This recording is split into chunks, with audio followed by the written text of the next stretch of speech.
사람들의 모든 고통은 이 욕심으로부터 시작이 돼요. 그냥 고통이 오는 게 아니라 욕심 때문에 고통이 옵니다. 욕심의 사전적인 의미는 이래요. 분수에 넘치게 무엇을 탐내거나 누리고자 하는 마음이다.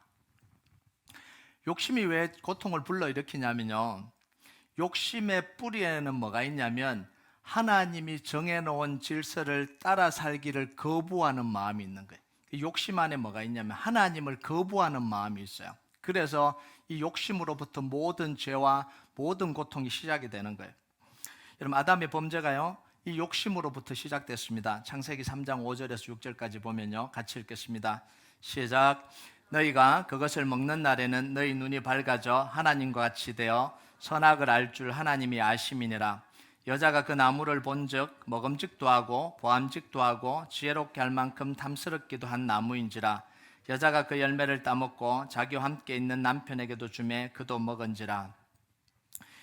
하나님처럼 되려고 하는 이 욕심이 아담과 하와 속에 들어가니까요, 하나님의 다스림을 거부하잖아요. 그리고 하나님을 무시하는 행동이 나옵니다. 그 마음 속에 욕심이 들어가니까 하나님을 거부하는 행동이 나오더라는 거예요.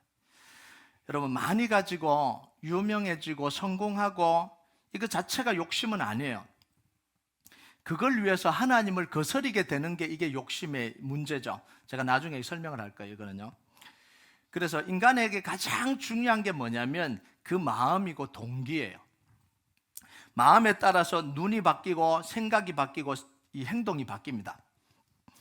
아담에게 욕심이 들어가니까 선악과가 먹음직도 하고 보암직도 하다 이렇게 돼요. 눈이 바뀌었죠. 이 선악과를 바라보는 눈이 달라졌어요. 그전에는 하나님의 약속으로 봤거든요. 하나님의 언약과 축복으로 봤는데 욕심이 딱 들어가니까 눈이 확 달라지잖아요. 보암직도 하고 먹음직도 하도록 눈이 바뀌어버립니다. 그리고 지혜롭게 할 만큼 탐스럽게 느껴졌다 생각이 확 바뀌어버립니다. 저거 따먹으면 지혜롭게 되겠네 생각이 확 바뀌어버려요. 그리고 뭐예요?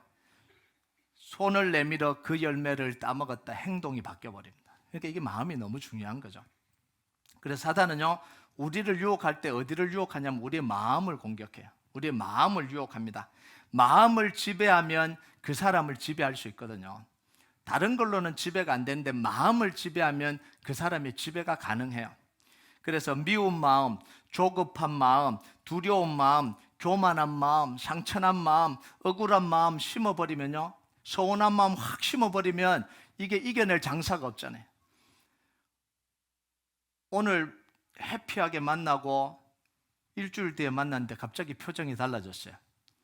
왜냐하면 그 마음에 서운한 마음이 들어간 거예요. 서운한 마음이 들어가면 행동이 바뀌어버려요. 오늘 웃고 빠빠했는데 내일 딱 보니까 억울한 마음이 들어간 거예요. 왜 나만 계속 너한테 맞춰야 돼? 이런 마음이 들어가면 표정이 달라져요. 그래서요, 누군가 자기에게 대해서 거짓말을 하고요, 이간질을 하면 눈빛과 태도와 행동이 달라져 버리잖아요. 그게 뭐냐면 마음이 빼앗겨 버렸다라는 거예요. 하나님이 어떤 사람을 선택하고 사용할 때도 뭘 보시냐면 이 마음을 보세요. 하나님이 다윗을 선택할 때 그 중심, 마음이죠. 마음을 보셨다 이렇게 이야기하잖아요. 사무엘상 16장 7절 같이 읽겠습니다. 시작. 여호와께서 사무엘에게 이르시되 그의 용모와 키를 보지 말라. 내가 이미 그를 버렸노라. 내가 보는 것은 사람과 같지 아니하니 사람은 외모를 보거니와 나 여호와는 중심을 보느니라 하시더라. 여러분, 가장 행복한 사람이 누구냐면 돈 많이 번 사람이 아니에요. 성공한 사람이 아니에요. 가장 행복한 사람은요, 자신의 마음을 하나님께 드린 사람입니다. 아멘 하십니까? 이 행복을 아는 사람이 정말 행복한 사람이에요. 여러분, 아무나 하나님께 자기 마음을 안 드리거든요. 근데 자기 마음을 하나님께 드린 사람은요, 그게 얼마나 행복한지를 알아요. 여러분, 드리기가 너무 힘들어요. 걸리는 게 너무 많은데요, 하나님 앞에 마음을 드리기가 너무 힘들어요. 이거 걸리고 저거 걸리고 안 드리고 싶은 거예요. 그런데 그 모든 것을 뒤로하고 정말 하나님께 내 인생과 내 마음을 딱 드리고 나면요, 그게 그렇게 평안해요. 그렇게 좋아요. 내 마음을 하나님께 드리고, 그리고 그 마음을 하나님이 인정한 사람이 가장 복된 사람입니다.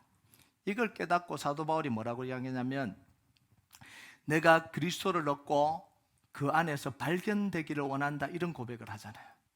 예수 그리스도의 이 가치를 알고 십자가의 가치를 알고 복음의 가치를 알고 사도 바울은 송두리째 자기 인생과 자기 마음을 다 들여버립니다. 내가 그리스도를 알고 그 안에서 발견되는 게 내 인생의 최대의 목표고 내 인생 전부다, 이렇게 고백을 하는 거죠. 여러분, 하나님께로 마음이 정해진 사람은요, 두려워할 필요도 없고 걱정할 필요도 없습니다. 여러분 한번 해보세요. 진짜 자기 마음을 하나님 앞에 드렸는지 안 드렸는지 누가 제일 잘 알아요?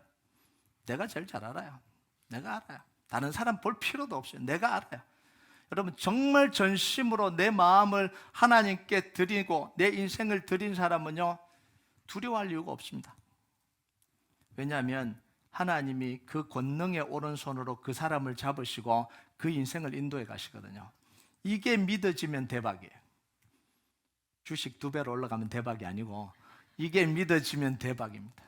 하나님께 마음을 드린 사람을 하나님이 권능의 오른손으로 붙들고 그 인생을 죽을 때까지 인도해 가신다는 사실이, 이게 믿어지는 게, 이게 복된 일이에요. 여러분, 하나님은요, 다윗을 어디로 가든지 이기게 하셨잖아요. 왜 이기게 하셨을까요? 하나님, 제가 어디로 가든지 좀 이기게 해주세요. 기도해서 이기게 하셨나요? 아니요, 하나님이 하신 거예요. 하나님의 다윗의 마음을 보고 다윗이 언약 붙들고 평생을 살겠다는 그 결심과 그 확신과 그 인생의 그 결단을 보고 확인을 한 거예요. 하나님이 확인을 한 거예요. 그러니까 어디로 가든지 하나님이 이기게 해주시는 거예요. 요셉이 어디로 가든지 하나님이 함께 해주시고 형통하게 해주십니다. 왜 그래요? 요셉의 마음을 하나님이 알거든요. 여러분, 하나님께 마음을 드리는 가치를 아는 여러분 되시기를 바랍니다. 이게 정말 중요해요. 1절을 한번 볼까요? 1절 같이 읽겠습니다. 오늘 1절 시작. 왕의 마음이 여호와의 손에 있음이 마치 본물과 같아서 그가 임의로 인도하시느니라. 여기서 본물은 뭐냐면 농사를 짓기 위해서 물을 가둬놓은 저수지입니다. 이 저수지의 물, 이런 것 이렇게 말할 수 있죠. 근데 그 물은 스스로 흐르는 방향을 결정하지 못합니다. 저수지가 흐르는 물의 흐름을 결정하지 못해요. 그냥 가둬두면 가둬두고 있죠. 농부가 수로를 열어주면 이 논으로 갈까 저 논으로 갈까 저 밭으로 갈까 결정이 되는 거예요. 수로를 열어주는 대로 물이 흘러간다는 이야기예요.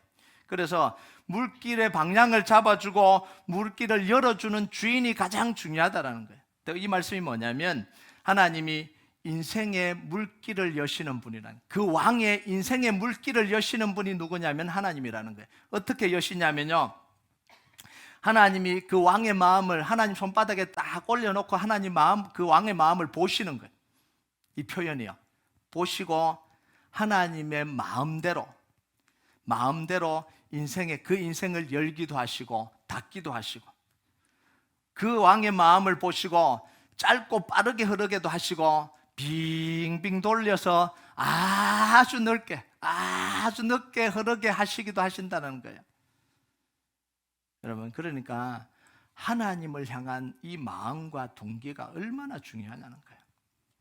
여러분, 하나님은요, 우리의 마음의 동기를 보시는 거예요. 여러분이 왜 하나님을 예배하기를 원하는지, 왜 예수 믿기를 원하는지, 왜 그 섬김을 하기를 원하는지, 찬양팀을 왜 하기를 원하시는지 동기를 점검하시기 바랍니다. 내 얼굴 좀 보이려고 찬양하는지, 진짜 하나님께 찬양 드리기 위해서 내가 찬양팀을 하는지, 그럴 줄 믿습니다. 찬양팀 많이 써 있으니까 너무 좋아요. 너무 감사합니다. 계속해서 한 주도 빠지지 말고 계속해서 찬양하시기 바랍니다. 여러분, 우리가요, 그럼 도대체 이 진심이 뭐냐는 거예요. 우리는 이 말하는 게 자기 진심이라고 생각해요. 말하는 게. 그런데요, 사람의 진심은 말로 표현이 안 돼요. 진심은 말로 표현할 수 없는 게 그게 진심입니다. 그럼 2절을 한번 볼까요? 2절 같이 읽겠습니다. 시작. 사람 행위가 자기 보기에는 모두 정직하여도 여호와는 마음을 감찰하시느니라. 자, 사람 보기에는 자기 마음이 다 정직하고 나는 정직하게 말하고 나의 마음은 이거다 이렇게 말하는데 하나님 뭐 하신다고요? 그대로 안 받으신다라는 거예요.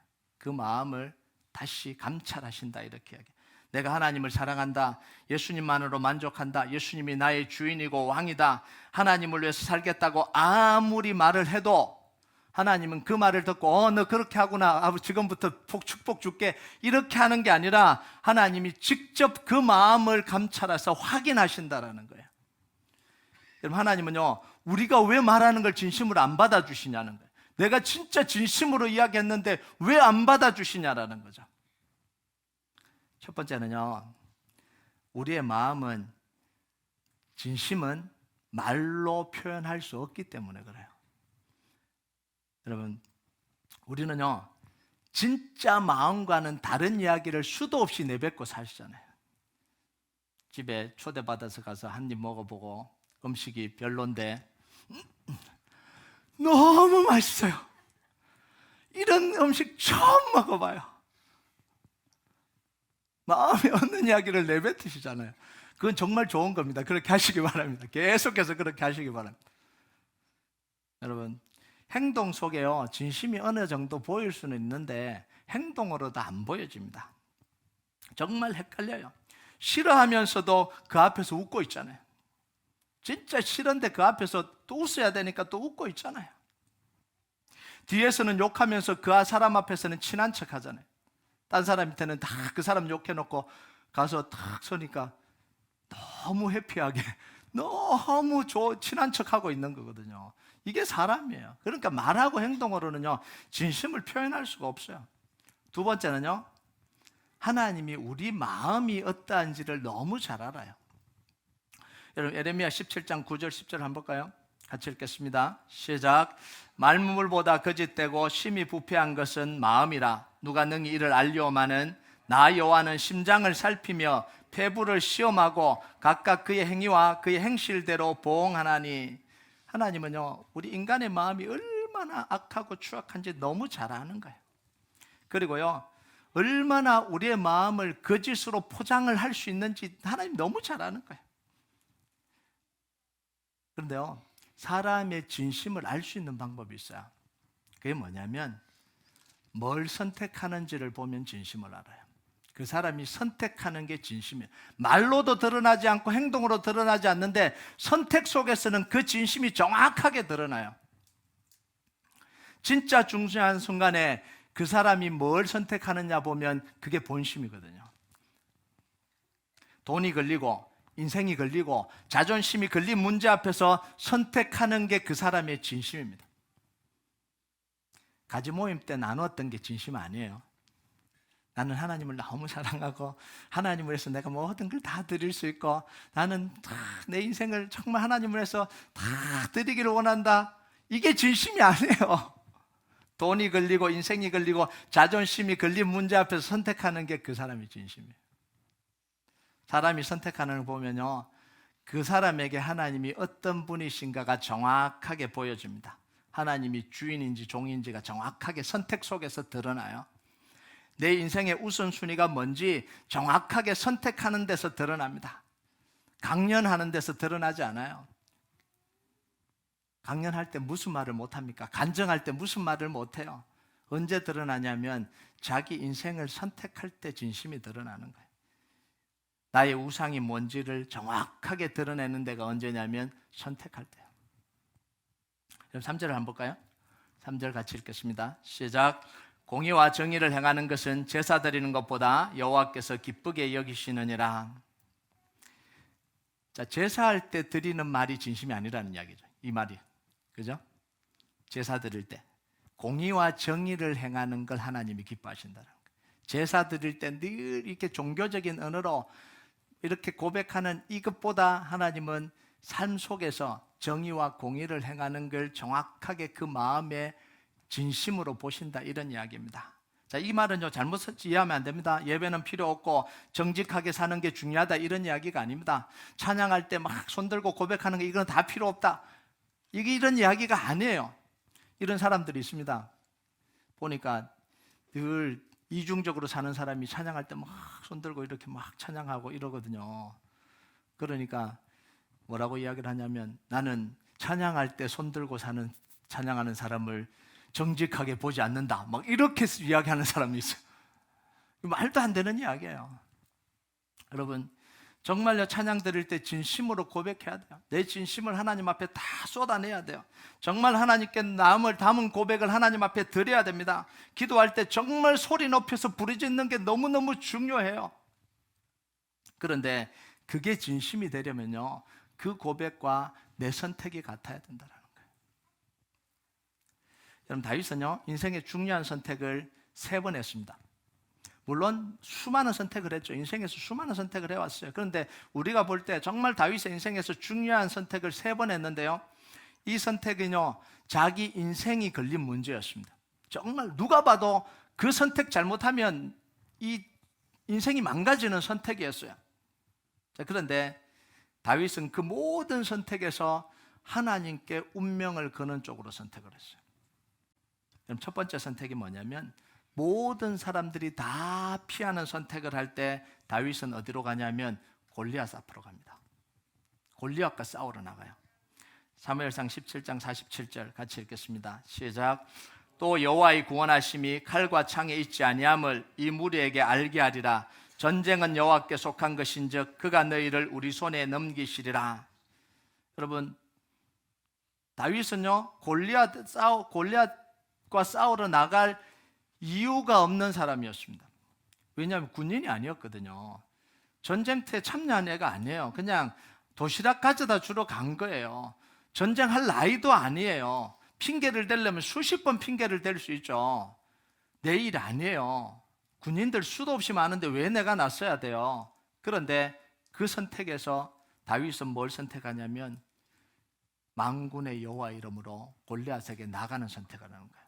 자기 인생을 하나님께 걸어버리는 거예요.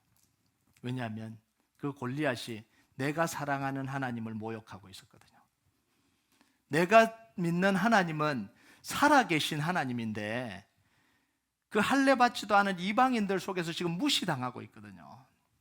다윗은 그 하나님을 경험했어요. 양을 치다가 맹수가 와서 자기 양을 물어가면 자기는 목자기 때문에 자기 목숨 걸고 그 맹수를 쫓아가서 그 입에서 자기 양을 구해낸 게 자기 목자예요. 그런데 하나님이 자기 목자라면, 내가 인간으로서의 목자도 그렇게 하는데 하나님이 나의 목자인데 하나님이 나를 죽음에서 지키시지 않겠냐. 이게 다윗의 고백이었습니다.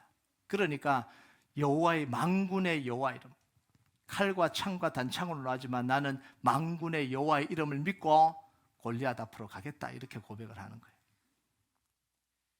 여러분, 이게 다윗의 고백이 진심인 이유가 뭐냐면 이 고백을 가지 모임 때 했다면 진심이 아니에요. 그죠? 가지 모임 때 칼과 창과 단창으로 내게 나오게 내가 만군의 여호와 이름으로 나는 이렇게 삽니다, 이렇게 했으면 진심이 아니에요. 진짜 그때는 도망가거든요. 다윗이 이 고백을 언제 했냐면 골리앗 앞에서 고백했기 때문에 그게 진심이에요. 현실에서 고백한 거잖아요. 두 번째, 다윗은요, 사울 왕을 죽이지 않는 선택을 했어요. 사울 왕을 죽이면 도망자의 신세도 끝이 납니다. 왕이 돼요. 바로 왕이 됩니다. 그렇게 원하는 왕이 돼요. 그런데 다윗은요, 그때도 자기 욕심대로 선택하지 않고 하나님께 맡깁니다. 기름 부음 받은 종을, 하나님이 기름 부음 받은 사람을 내 욕심에 의해서 내가 필요로 죽일 수는 없다라는 거예요. 하나님을 거역할 수 없다, 이런 이야기입니다. 여러분, 사무엘상 24장 12절 한번 볼까요? 같이 읽겠습니다. 시작. 여호와께서는 나와 왕 사이를 판단하사 여호와께서 나를 위하여 왕에게 보복하시려니와 내 손으로 왕을 해하지 않겠나이다. 자, 이때 부하들이 자기가 죽인다고 했습니다. 왕은 손도 대지 마세요. 그냥 모르는 척하고 계세요. 우리가 가서 다 하겠습니다. 이 정도 되면 다윗이 그냥 눈 감을 수도 있잖아요. 뭐 하나님 제가 한 거 아니에요, 제 허락도 없이 그냥 부하들이 가서 죽였어, 이렇게 할 수도 있잖아요. 우리 많이 그러잖아요. 아닌 것처럼 하면서 그냥 이렇게 하잖아요. 근데 너무 명백하게 다윗에게는 2번이나 기회를 있었습니다. 첫 번째는 이렇게 할 수 있다고 봐요. 근데 두 번째 왔을 때는 그렇게 생각할 수도 있지 않겠어요? 아, 하나님이 나에게 기회 주신 거 아닌가? 하나님 나에게 허락해 주신 거 아닌가? 스스로 그렇게 생각할 수도 있잖아요. 그리고 부하들이 다 가서 죽이겠다고 그러는데 그냥 묵인만 하면 되는데, 그런데도 다윗은요 못하게 합니다. 절대로 손대지 못하게 만들어요. 그래서 이 고백을 해요. 사무엘상 24장 12절 없나요? 네, 제가 읽겠습니다. 여호와께서는 나와 왕 사이를 판단하사 여호와께서 나를 위하여 왕에게 보복하시려니와 내 손으로는 왕을 해하지 않겠나이다. 없는 줄 아는데 나왔네요. 네, 다시 읽겠습니다. 시작.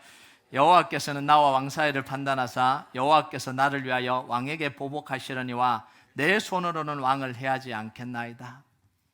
이게 얼마나 놀라운 거예요. 하나님이 처리하실 문제지 내 손으로는 그렇게 하지 않겠다는 거예요. 여러분, 하나님을 얼마나 신뢰했으면요, 자기 인생을 하나님께 그냥 드려버린 거예요. 여기서 사울 왕을 죽이지 않으면요, 도망자 신세가 10년이 될지 20년이 될지 죽을 때까지 도망가야 될지 몰라요. 이 기간이 정해져 놓고 도망가는 거 아니잖아요. 사울 왕 다음에 누가 왕이 되죠? 요나단이 왕이 되는 거잖아요. 그럼 자기에게 왕의 기회가 없어요. 지금 사울 왕을 안 죽이면 자기는 영영 왕이 될 수 없어요. 그런데도 그 왕위를 누구에게 맡기는 거예요? 하나님께 맡기는 거예요. 하나님이 나를 왕으로 세워주시지 않으면 내 스스로 왕이 되고 싶은 생각이 없다라는 거예요. 이게 다윗이에요. 여러분, 세 번째요, 다윗은 법궤를 예루살렘으로 다시 돌려보냅니다. 사무엘하 15장 25절 26절 같이 읽겠습니다. 시작. 왕이 사독에게 이르되 보라, 하나님의 궤를 성읍으로 도로 메어가라. 만일 내가 여호와 앞에서 은혜를 입으면 도로 나를 인도하사 내게 그 궤와 그 계신 데를 보이시리라. 그러나 그가 이와 같이 말씀하시기를 내가 너를 기뻐하지 아니한다 하시면 종이 여기 있사오니 선히 여기시는 대로 내게 행하옵소서 하리다. 이게 무슨 상황이냐면요, 압살롬이 반역을 일으켜서 왕이 왕궁을 버리고 도망가야 되는 상황이 생겼습니다. 급히 피난을 나갔어요. 그런데 다 놓고 나왔잖아요. 뭔가 가지고 올 수 없어 다 놓고 나왔습니다. 그래서 사독과 아비아달이 뭘 가지고 왔냐면 법궤를 가져왔습니다. 하나님의 법궤를 가져왔어요. 왕이여, 도망가더라도 이게 제일 중요하니까 이건 가지고 가야 됩니다. 이 법궤가 뭐냐면 하나님이 함께 하신다는 상징이거든요. 하나님이 그 왕과 함께 하신다는 상징이에요. 옛날로 말하면 옥새입니다. 옥새 두고 도망가면 큰일 나요. 도망가더라도 뭐 갖고 가야 돼요? 옥새를 들고 가야 됩니다. 구테타를 일으켜도 옥새가 없으면 왕이 될 수가 없잖아요. 그러니까 이 법궤를 가지고 가는 거예요. 이 제사장 사독과 아비아달이 들고 온 거예요. 지금 도망가더라도 왕은 다시 이 법궤를 가지고 예루살렘으로 다시 입성하셔야 됩니다. 그러려면 이 법궤가 필요합니다. 근데 다윗이 뭐라고 이야기해요? 가져가라. 다시 예루살렘 성전으로 되돌려놔라. 하나님이 나를 왕으로 인정하지 않으면 이 법궤 가져가 봐도 소용없다. 그렇게 해서 내가 왕이 되고 싶은 생각이 없다. 그런데 정말 하나님이 나를 불쌍히 여기셔서 왕이 되게 하신다면 나를 법궤가 있는 예루살렘으로 다시 돌아오게 하실 것이다. 얼마나 놀라운 고백이에요. 여러분, 다윗은요, 하나님께 뭐라고 고백하냐면, 하나님, 제가 왕이 되고 싶어서 왕이 된 게 아니라 하나님이 저를 왕으로 세워주신 거예요. 저는 목동으로 살았는데 하나님이 저를 왕으로 세워주신 거예요. 저는 왕위에 욕심이 있는 게 아니에요. 정말 하나님을 예배하는 게 저의 가장 원하는 겁니다. 저는 왕위에 있는 것보다 하나님의 성전에 문지기로 있는 게 훨씬 더 좋습니다. 이렇게 고백했어요. 하나님께 예배할 수 있다면 저는 그걸로 족합니다. 이렇게 고백을 했어요. 그런데요, 다윗은 그 고백대로 하잖아요. 이렇게 고백해놓고도 사람들은 이 순간이 되면 법궤부터 챙겨서 도망가잖아요. 근데 다윗은 그러지 않아요. 자기가 고백한 그대로 하나님께 맡겨놓는 거예요. 하나님이 나에게 믿음으로 도전하고 문제를 직면하게 하신다면 위험을 감수하고도 내가 그대로 골리앗 앞으로 나가겠다라는 이 결단과 이 결심이 다윗 속에 있는 거예요. 하나님, 제가 하나님을 너무 사랑하고 너무 믿는데 왜 저한테 이런 시련을 주십니까? 이런 수준이 아니라고요. 하나님, 제가 기도했잖아요. 하나님 1년 봉사했으면 나한테 잘해줘야지. 이런 힘든 시간 왜 주시냐고요. 이런 수준이 아니잖아요.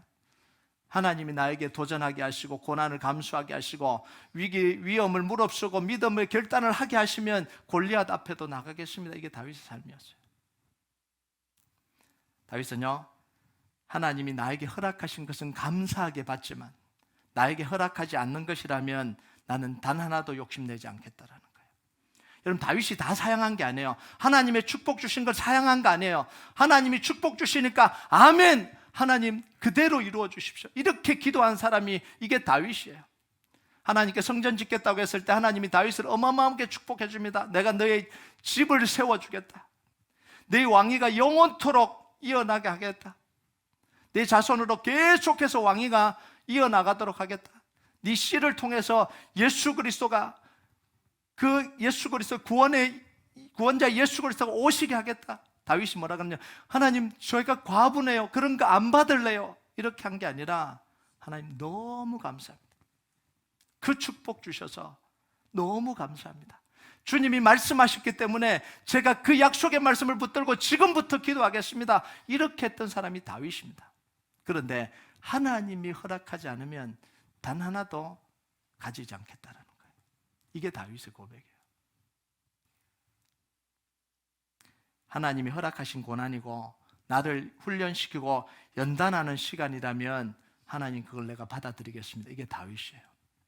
압살롬에게 쫓겨나서 지금 방황하고 쫓겨나고 훈련되고 연단되고 하나님이 나에게 이렇게 방황하는 게 필요하다면, 하나님이 그렇게 하신다면 그건 내가 내 스스로 벗개를 붙들고 다시 쳐들어와서 엎어버리지 않고 하나님이 허락하신 그 시간을 내가 믿음으로 견디겠습니다. 하나님을 기다리면서 견디겠습니다. 그 모든 고백이 진심이었고요, 그 고백대로 선택했습니다. 이게 다윗의 인생이에요. 그러니까 이런 다윗을 하나님이 안 사랑하시겠어요? 안 사랑할 수가 없잖아요. 하나님이 제발 하나님 나를 사랑하지 말라 그래도 사랑할 수밖에 없는 게 이게 다윗이에요. 다윗이 퍼펙트해서가 아니고요, 그 마음을 하나님께 드렸기 때문에 그래요. 중심을 하나님께 드렸기 때문에 그래요. 그래서 하나님께 중심을 드린 사람은요, 무서운 사람들이에요. 막을 수가 없어요. 중심을 들여버린 사람을 하나님의 전능의 오른손으로 붙들고 끌고 가시기 때문에 아무도 막을 수가 없어요. 여러분, 하나님께 마음을 드리는 여러분 되시길 주님의 이름으로 축복합니다. 이게 너무너무 중요한 거죠. 욕심이 뭐냐면요, 하나님이 보실 때 욕심은 우리가 생각할 때 일반적으로 욕심이라고 생각하는 거하고 달라요. 우리는 일반적으로 잘 되고 성공하고 많은 것을 가지고 유명해지고 부자가 되고 싶은 걸 욕심이라고 이야기를 하잖아요. 그런데 하나님 보실 땐 그게 욕심이 아니에요. 이런 건요, 오히려 하나님이 우리에게 허락해 주신 축복의 일부분이라고 봐요. 잘 되고 부자가 되고 유명해지고, 이 복을 우리가 누려야 됩니다. 하나님이 주신 걸 누려야 돼요. 아멘 하기 좀 힘드시죠? 제가 워낙 부자 되지만 막 이런 식으로 이야기를 했기 때문에 5절을 한번 볼까요? 5절 같이 읽겠습니다. 시작. 부지런한 자의 경영은 풍부함에 이를 것이나 조급한 자는 궁핍함에 이를 따름이니라. 자, 부지런하고 열심 내고 인내를 가지고 사는 사람에게 하나님이 풍성한 축복을 허락하십니다. 마음껏 아멘 하셔도 괜찮아요. 눈치 보지 마시고 아멘. 조급하고 게으른 사람이 가지지 못하는 복을 부지런한 사람이 가지는 게 그게 당연한 겁니다. 지금보다 더 나아지고 더 중요한 사람이 되고 더 나은 삶을 살기로 간구하는 것, 당연히 우리가 간구해야 되는 것, 이게 하나님의 축복이에요. 네, 아멘이에요. 자, 그런데 욕심이 뭐냐면 그런 게 욕심이 아니에요. 하나님이 보실 때 욕심은요, 하나님이 허락하지 않은 것을 가지려고 하는 게 욕심이에요. 4절을 같이 한번 볼까요? 같이 읽겠습니다. 시작. 눈이 높은 것과 마음이 교만한 것과 악인이 형통한 것은 다 죄니라. 하나님이 허락하신 것을 하나님의 방법으로 얻게 되는 건 그건 축복이에요. 여러분, 이 축복이 여러분에게 있길 주님의 이름으로 축복합니다. 그게 유명해지는 거든, 그게 부자가 되든지 더 나은 사람이 되든지 더 뭐 중요한 사람이 되든지 하나님이 허락하신 방법으로 여러분에게 그 축복이 이루길 주님의 이름으로 축복합니다. 이거보다 더 큰 축복이 없어요. 자, 근데 욕심은 뭐냐면 눈이 높아져서 자기 것이 아닌 것을 가지기를 원하고, 그게 더 부자가 되는 거라면, 교만해져서 더 부자가 되는 거라면 이게 욕심이죠. 교만해서 빨리 가지기를 원하고, 마음이 악해서서 더 가지기를 원하고, 충분한데 또 더 가지기를 원하고, 대가를 치르지 않고 쉽게 가지기를 원하는 게 이게 욕심입니다. 이렇게 하는 게 다 죄다, 이렇게 이야기하는 거예요. 자, 이렇게 살면요, 지금 당장 잘 되는 것 같은데 결국은 다 망한다라는 거예요. 여러분 6절과 7절 한번 볼까요? 6절 7절 같이 읽겠습니다. 시작. 속이는 말로 재물을 모으는 것은 죽음을 구하는 것이라 곧 불려다니는 앙견이라. 악인의 강포는 자기를 소멸하나니 이는 정의를 행하기 싫어함이니라. 여러분, 속이는 말로 재물을 다 모으는 거, 이게 뭐 한다고요? 죽으려고 그런다라는 거예요. 죽는 길로 간다라는 이야기예요. 그리고요, 불려다니는 앙견이라 곧 사라질 거라는 거예요. 보이는데 그 붙들은 것 같은데, 내가 잡은 것 같은데 다 빠져나가 버린다라는 거예요. 여러분, 우리의 기도의 목표가요, 하나님의 능력으로 문제가 해결되고 내가 잘 되는 것인지, 아니면 하나님이 나와 함께 하시는 것인지, 이걸 우리가 분명히 해야 돼요. 하나님의 능력을 이용하는 것인지 하나님의 다스림을 원하는 것인지, 이게 분명해져야 돼요. 비슷한 것 같죠? 완전히 달라요. 하나님의 도움으로 내가 원하는 게 이루어지는 게 목표라면 그건 불신앙이고요, 그건 우상숭배예요. 우상으로 만드는 거예요. 왜냐하면 내가 원하는 것이 하나님 자리에 앉아 있거든요. 내가 주인의 자리에 앉아 있잖아요. 내가 주인의 자리에 앉아서 하나님을 이용하려고 하는 거잖아요. 자, 이때 문제가 뭐냐면, 정말 문제가 안 풀렸을 때, 내가 원하는 것을 내 손에 잡지 않았을 때는요, 간절하게 하나님 앞에 구합니다. 하나님 주십시오. 간절하게 구해요. 근데 그걸 손에 딱 잡는 순간 태도가 확 달라져 버립니다. 태도가. 왜요? 주인이 누구였냐면 주인이 나였거든요. 그 기도할 때 주인이 나였거든요. 하나님, 내가 원하는 게 필요합니다. 내가 이게 필요하니까 하나님의 능력으로 도와주십시오. 그걸 못 붙잡을 때까지는 하나님 눈치 보면서 계속해서 기도해요. 열심히 봉사도 해요. 그런데 딱 그걸 잡는 순간 태도가 확 달라져 버려요.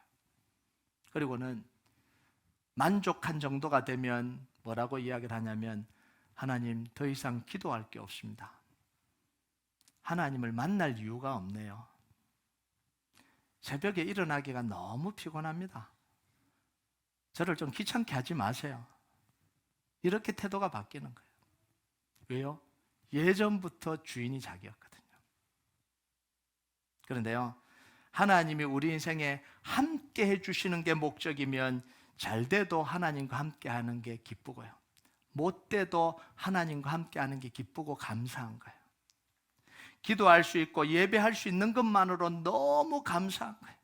힘들어도 기도할 수 있다는 게 너무 감사하고, 다 채워져도 기도할 수 있다는 게 너무 감사한 거예요. 잘 돼도 못 돼도 하나님은 여전히 나의 왕이에요. 다 가져도 여전히 하나님은 나의 왕이고 나의 주인입니다. 나의 감사를 받으실 수 있는 분이에요. 이게 완전히 다른 거죠. 여러분, 내가 원하는 것을 가지기 위해서 하나님이 희생돼야 된다면 그건 하나님의 뜻도 하나님이 기뻐하시는 것도 아닙니다. 내가 원하는 걸 얻기 위해서 하나님과의 관계가 멀어져야 된다면 그건 절대로 축복이 아니에요. 억만금을 줘도 그건 축복 아니에요. 예배하는 시간이 줄어들고 기도하는 시간이 줄어들고 하나님과 함께 하시는 시간이 줄어든다면 그 아무리 좋은 걸 줘도 그건 하나님이 주신 복이 아니에요. 그냥 얻어진 거죠. 여러분, 하나님과의 관계를 희생시키고 사명을 희생시키면서 얻는 것을 선택하지 마세요. 그건 최악의 선택입니다. 세상의 최악의 선택이 뭐냐면, 하나님과의 관계를 희생시키면서 내 사명을 희생시키면서 얻게 되는 그 축복은 독약입니다. 정말 독약입니다. 그걸 기뻐하지 마세요. 여러분, 하나님의 주신 복은 너무나 분명해요. 마태복음 6장 33절 같이 읽겠습니다. 시작. 그런즉 너희는 먼저 그의 나라와 그의 일을 구하라. 그리하면 이 모든 것을 너희에게 더하시리라. 이게 가장 큰 축복이에요. 하나님 나라를 먼저 구하고 살아가는 삶, 이게 가장 행복하고 가장 복된 사람입니다. 예수 그리스도를 우리의 마음에 가장 소중한 보물로, 보물 1호가 뭐예요? 예수 그리스도예요. 복음이에요. 끊임없이 복음으로 힘을 얻고 그 복음으로 나누며 사는 그 삶이 가장 복된 삶입니다. 이게 가장 중심에 놓여야 될 삶입니다.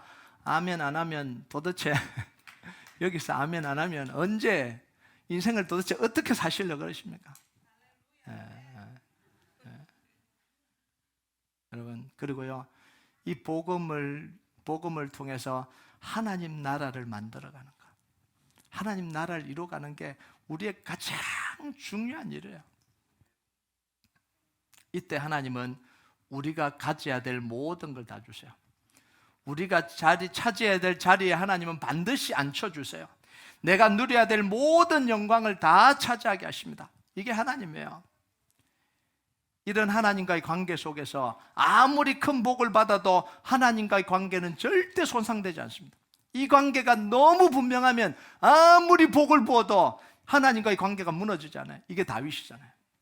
근데 사울왕은요, 하나님 축복을 조금만 딱 부어버리니까 욕심이 딱 붙들려 버리잖아요. 왕위에 딱 붙들려 버리잖아요. 그러니까 그 축복 때문에 인생을 망쳐버린 거예요. 여러분, 오히려 하나님이 축복해 줄수록 더 가까워지고 더 깊어지고 더 절실해집니다. 정말 하나님이 주인되고 하나님께 자기 인생의 마음을 다 드려버리면, 하나님이 축복 주시면 어떤 현상이 일어나는 줄 아세요? 두려워지기 시작합니다. 하나님께 마음을 안 드린 사람은 축복을 주면요, 그 축복에 빼앗겨서 하나님과 멀어져 버리는데, 정말 하나님께 마음을 다 드린 사람은요, 하나님이 축복을 주시면요 두려워져요. 막 좋은 게 아니라 두려워집니다. 왜 두려운지 아세요? 하나님 도대체 왜 이걸 나에게 주셨어요? 도대체 이걸 통해서 하나님이 하시려고 하는 일이 뭐예요? 이게요, 하나님께 마음을 드린 사람과 그냥 자기가 원하는 것을 위해서 욕심 부리고 쫓아가는 사람의 차이입니다. 여러분, 제가 계속해서 이야기하는데요, 속도나 크기나 숫자에 속지 말라는 거예요. 제일 잘 속일 수 있는 게 이게 속도와 크기와 숫자예요. 이 세 가지가요, 욕심을 부추기는 겁니다. 여러분, 이 세 가지를 보지 마시고요, 하나님을 믿으시기 바랍니다. 여러분, 하나님께 마음을 드리려면요, 그냥 못 드립니다. 절대로 못 드려요. 하나님을 믿어야 드릴 수 있어요. 정말 하나님이 믿어져야 자기 마음을 드립니다. 하나님의 나라와 일에 방향을 맞추시기 바랍니다. 이것도요, 안 믿으면 못 맞춰요. 하나님, 제가 지금 바빠 죽겠는데요, 제 일이 바쁘고 제가 뭔가를 다 해야 되는데 하나님 나라 일에 지금 내가 방향을 맞출 시간이 어디 있어요? 여러분, 정말 하나님을 믿고요, 자기 인생을 하나님께 드리고 하나님 나라의 방향을 맞춰버리면 하나님이 다 주세요. 내게 허락된 것 하나도 놓치지 않고 다 주십니다. 그게 엄청난 겁니다. 여러분, 다윗이 왕이 됐잖아요. 왕이 된 것만 얼마나 대단한지 몰라요. 목동의 왕이 됐으니까. 그것도 베들레헴은요, 이스라엘에서 가장 작은 땅입니다. 거기에 촌부의 아들이, 그 막내 아들이 왕이 됐으니까 그보다 더 큰 일이 어디 있어요? 다 가진 거죠. 가장 유명한 왕이잖아요. 그런데 하나님이 뭐라고 이야기를 하시냐면, 다윗에게 뭐라고 이야기하냐면, 아직 내가 너에게 줄 축복 시작도 안 했다.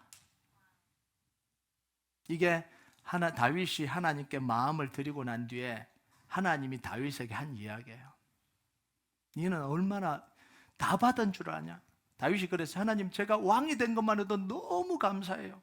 그런데 하나님 뭐라 그러냐면, 내가 너에게 줄 축복 아직 시작도 안 했는데 다 받았다 그러냐? 이게 딱 우리 모습이에요. 하나님이 주실 축복에 대한 기대가 없어요. 하나님 필요 없어요. 영주권만 딱 나오면 됩니다. 다른 거 필요 없다니까요. 내가 원하는 직장 딱 들어가면 된다니까요. 그 다른 거 안 필요 없어요. 필요 없어요.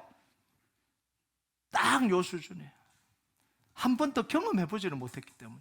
하나님이 부어주시는 이 축복과 은혜를 경험해본 적이 없으니까, 정말 하나님이 강권적으로 내게 주시는 이걸 받아본 적이 없으니까 기대가 안 되는 거예요. 기대가요.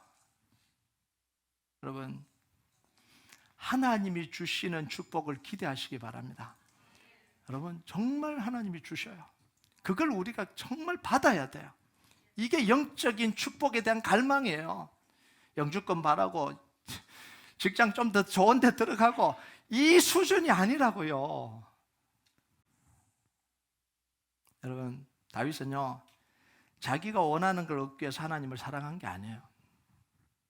하나님, 저 왕 되고 싶고 인생에서 성공하고 싶어서 정말 내 마음을 다 드리고 하나님 한번 사랑해 볼게요. 그럼 하나님 저 축복해 주세요. 이러고 하나님을 사랑한 게 아니에요. 진짜 하나님을 사랑했어요. 다윗은 진짜 하나님을 사랑했어요. 자기를 구원하시고 자기를 부르시고 자기를 사랑해 주시는 하나님을 아니까 그냥 아무 조건 없이 하나님께 자기 마음 드려버린 거예요. 자기 인생 드려버린 거예요. 자기의 마음과 인생을 온팡 하나님께 걸어버렸어요. 온팡. 그래서요, 기도가 즐겁고 말씀 듣는 게 즐거운 거예요. 올해는 성경 몇 독 해야지, 내가 좀 뭔가를 빌드업해, 이런 수준이 아니고 하나님께 기도하고 말씀 읽는 게 너무 즐거운 거예요.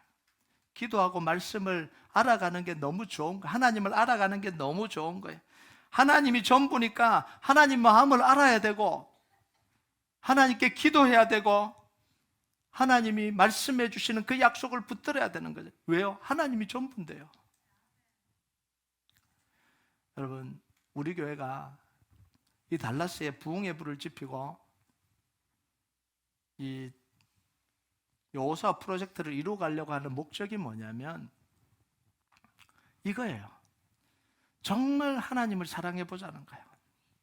이 소망이 뭐냐면 이 달라스에 정말 하나님을 사랑하는 교회를 한번 세워보고 싶은 마음이 이 목적이에요. 그래서 제가 계속해서 점검해요. 가려고 하는 이유가 뭐냐는 거예요. 여호수아 프로젝트를 이루려고 하는 목적이 뭐냐는 거예요.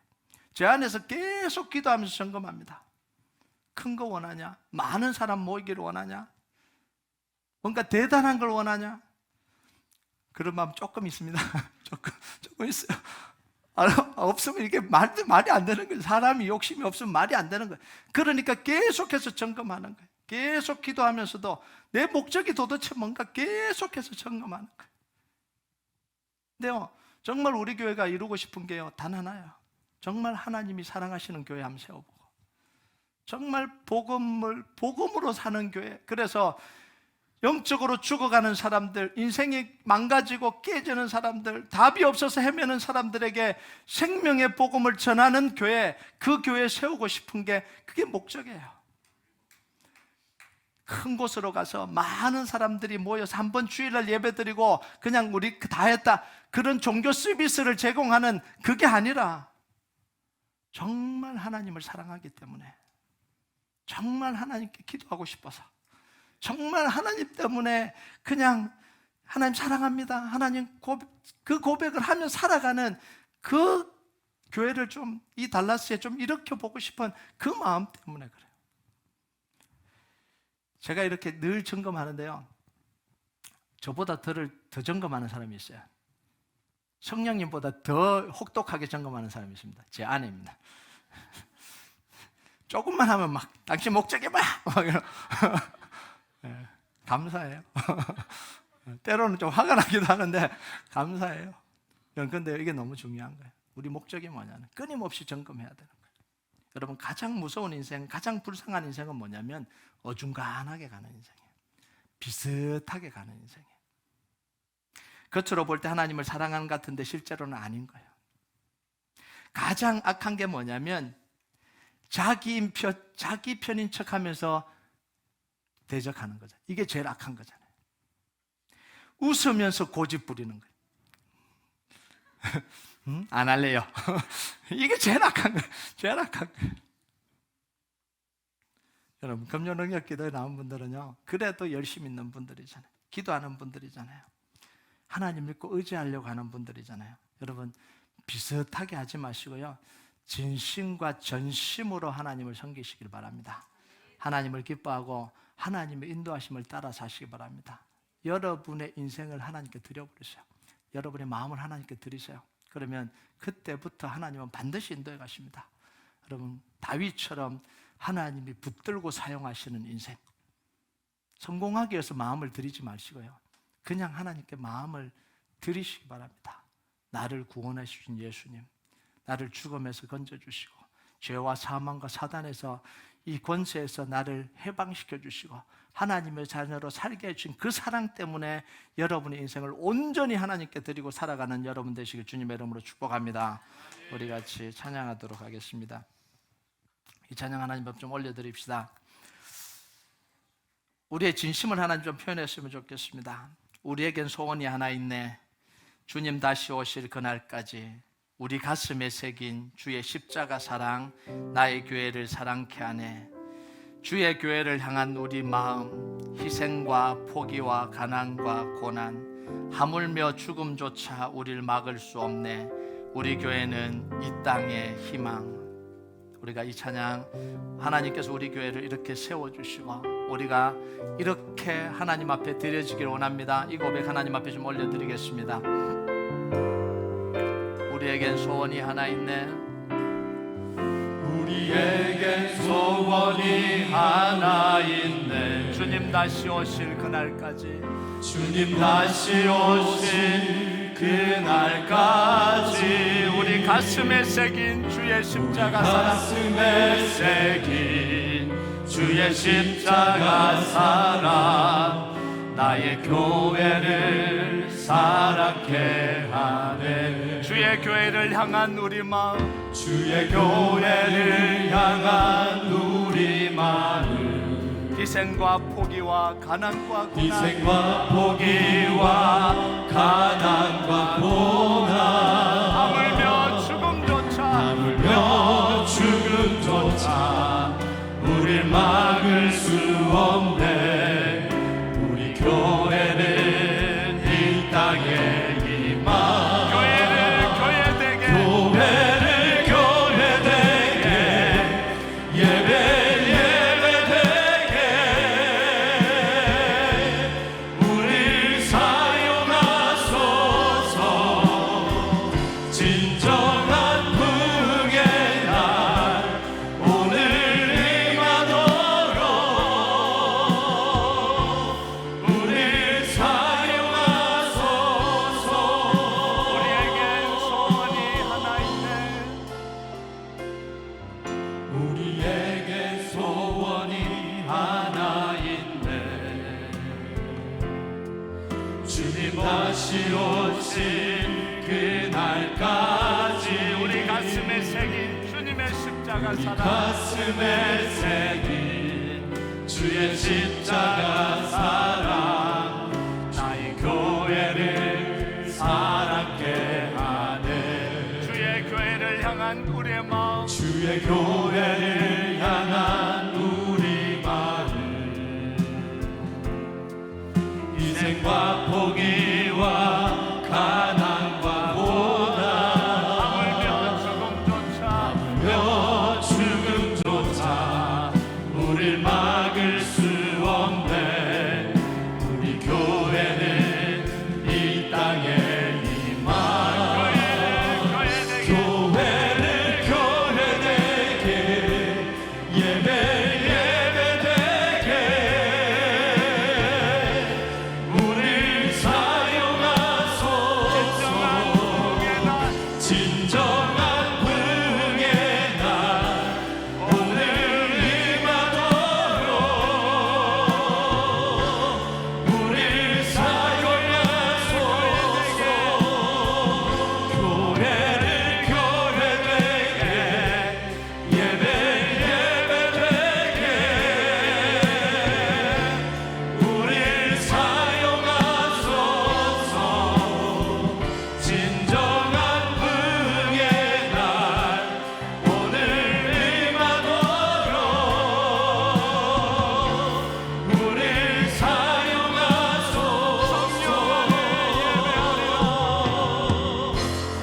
성령